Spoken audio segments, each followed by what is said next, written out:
All right, how's everyone doing? I am Rich CELENZA. Thanks for checking out the Rich CELENZA Show. So, what I think I'm going to call this podcast is Not Everything Needs to Be Planned. And the reason I bring this up is because I was actually just doing an interview, and they hit me with, like a lot of times when they ask you questions, they'll be like, okay, what's your 5 year plan or your 5 to 10 year plan, right? That typical bullshit question.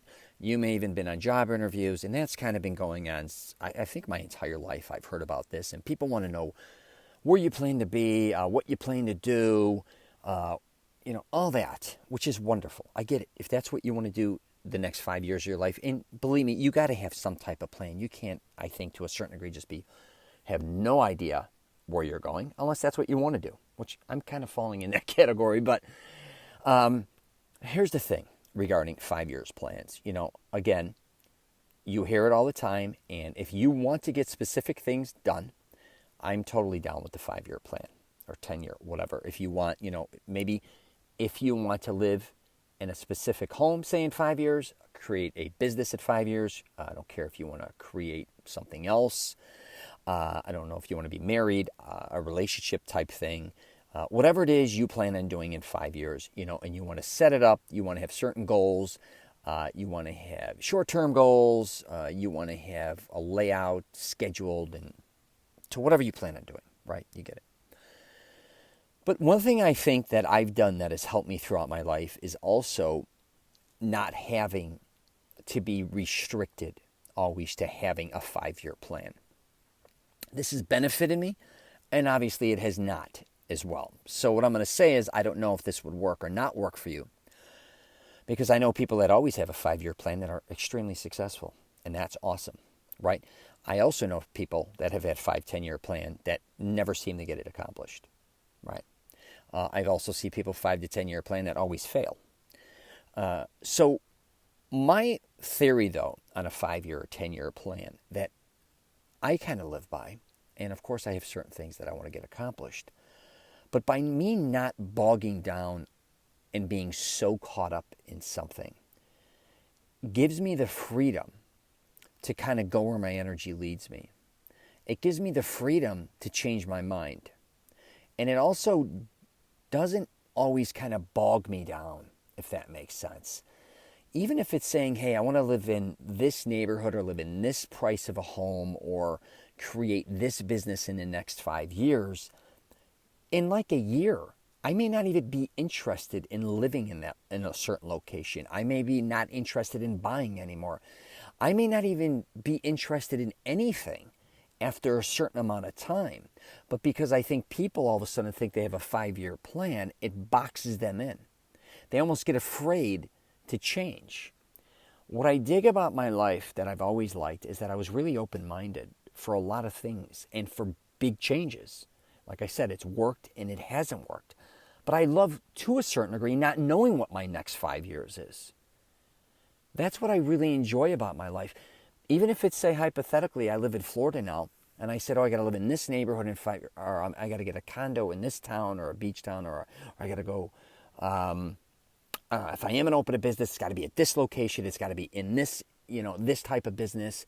Again, if you want to be that way, be that way. But I think as we all evolve and change, and the pandemic kind of exposed a lot of people too, is you don't always know what's going to happen. You're not always in control of what's going to happen. Like, it's hard enough to control what you can kind of control, if that kind of makes sense. Even, I don't care if you own your own business, the pandemic could have wiped you out.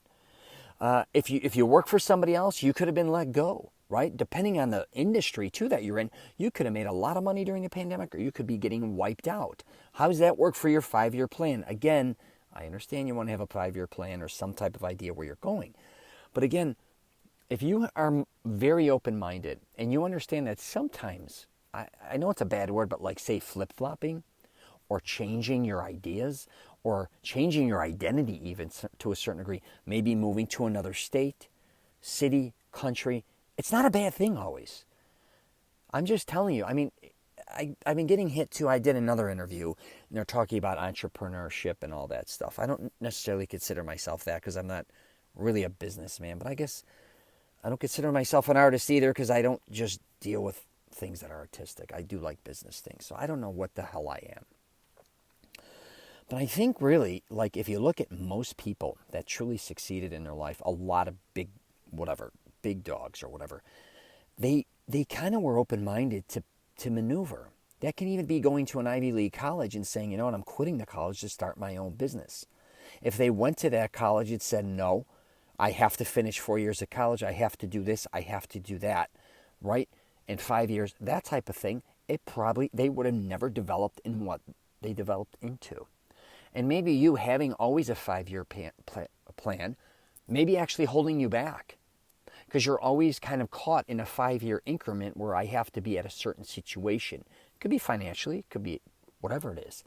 But also, always kind of having that one-track mind for a certain type of plan, you kind of saying, wait a minute, let me try some different things. I also may not even be interested. If you start at the beginning, like say 5 years from the minute now, there are certain things I most likely may be interested in 5 years, but I could assure you there's going to be a ton that I'm not. The problem is, what is the not? So what I think I want to, it could be even, I've gone through this myself. I want to be a filmmaker. Like I'm going to keep being a filmmaker after so many years. Then at the end, I'm like, no, I'm not. I'm not interested right now at being a filmmaker. But that was 5 years. Like I was doing that in 5-year increments, always being that. Same with writing a book. You may be like, you know what? In 5 years, I plan to write my own book. In a year and a half, you'll be like, I'm really not interested in writing a book. Or you may be working on something for a long period of time, 3-4 years, and then get there and be like, I really didn't enjoy this. This isn't really what I wanted to do. And I don't think a lot of people realize that they're going to change and evolve. Have the freedom to do that is what I'm saying. That's really what I'm trying to say. Because don't pigeonhole yourself into something and saying, I have to do this for the next 5 years. Here's the thing too. A lot of people, they don't succeed in their 5-year plan. Way more do not succeed. Again, if they're simple things, sure. If it's as simple as saying, I want to lose 10 pounds in 5 years, I would hope you can do it, right? But a lot of people, which is wonderful, they set some really high goals. Could be even how much money they're going to make in 5 years, where their business is going to be, what type of education they're going to get, which is great, But a lot don't get there. But I am going to say, the one thing is sometimes having that and aiming for that, at least it's heading you in that direction. But again, don't think that is the only direction. Because I don't look at things in years a lot of times. Because a lot of times what I thought would take me a year to do took me 2 or 3 years. I'm just telling you, a lot of things I thought would take 2 years took 5 years. I'm just saying. So sometimes when you put these times, I guess you could say, because you've read other people have done them in a certain amount of time, it could take you less time. It could take you a lot more time. So you have to understand that as well.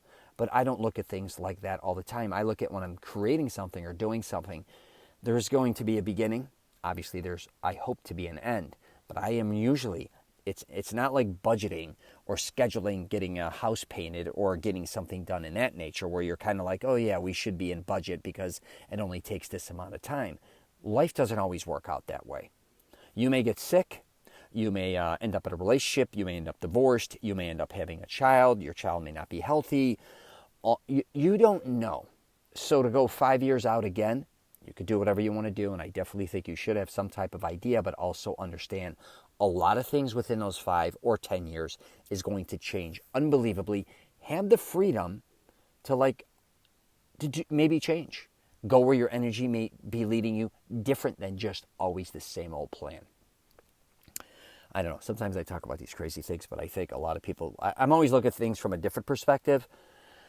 And in this case, I definitely think people really got to open their minds and understand that, life is really short. If you got shit you want to do, man, I should really wrap it up with this. A lot of times these 5-year increment things are so strict as far as they're usually business orientated, right? How about in the next 5 years, enjoy every aspect of your life if you can. I get you may want to open a business in 5 years. I get you may want to have a certain education. I get you may want to, I don't know if it's whatever it is again. How about enjoying every day? How about spending time with ones you love, if that's what you want to do? How about going, on having a journey? How about not always doing shit you've always done? How about experimenting with things you've never done?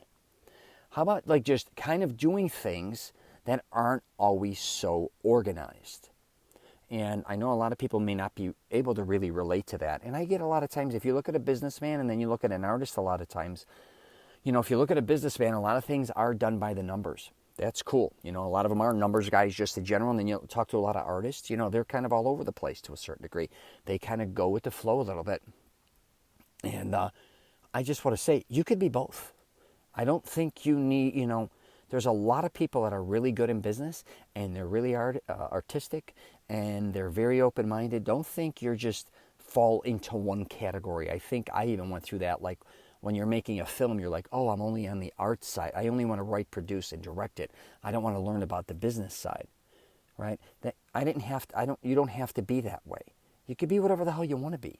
And you can kind of go where you want to go to a certain degree as long as you can afford it. But again, just kind of do what you want to do. Enjoy the next 5 years of your life with the people that are around you that you love, because a lot of them may not be around. And I don't mean they may pass away. Who knows what's going to bring, your life. You may move, they may move, you may just fall apart, whatever the case may be. But just enjoy your life. All right, take care, and I wish you nothing but the best.